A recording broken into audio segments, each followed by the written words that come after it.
Now, everyone's worried about the mail service and whatnot. And I do want to give some perspective here and maybe try to give some assurance. We had about 130 million people, a little north of that, vote in 2016. Let's say that the turnout is just similar. Let's just say it's the same.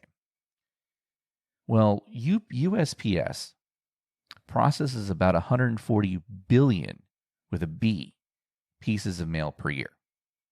So even if 100% of the people that voted in 2016 vote by mail, 130 million people, that would only represent about a 0.1% increase in the volume.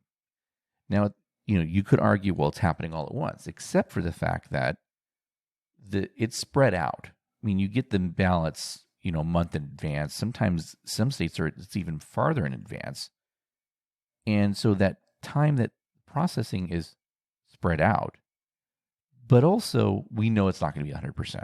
Even if they use the number of 65%, that puts you, if let's say it's 50, that's only 65 million ballots. So it's probably maybe let's say 70 million, maybe 70 to 75 million would vote by mail. So that would be one half, 0.05% increase in the volume of the post office. So we're not talking about a big jump in their daily mail. It's less than, if you take 140 billion divided by 365 days, or you even take it even dividing it by, less than that because you don't deliver on Sundays, it's less than a day's worth of mail is what we're talking about here.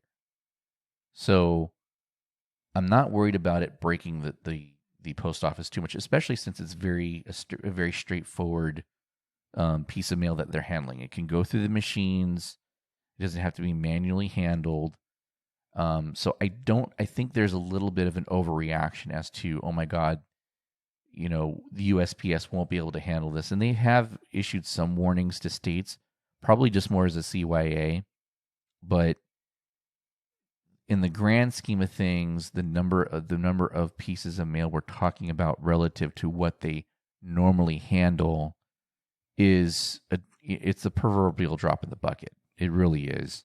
And so that part makes me feel a little bit better about the process and the fact that not everyone's going to use the mail anyway to cast their ballot. Even if they do vote by mail, they're going to take them to the registrars. They're going to drop in them at a drop box. And I think that a lot of places are trying to make it as easy as possible to drop off your ballot. And so they're going to give you multiple options.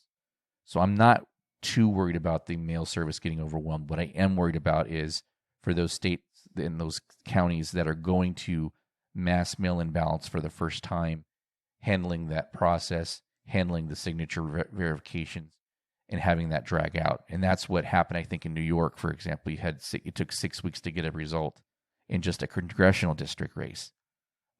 So that's going to be, stuff like that is where my concern is. It's not with the mail service, though.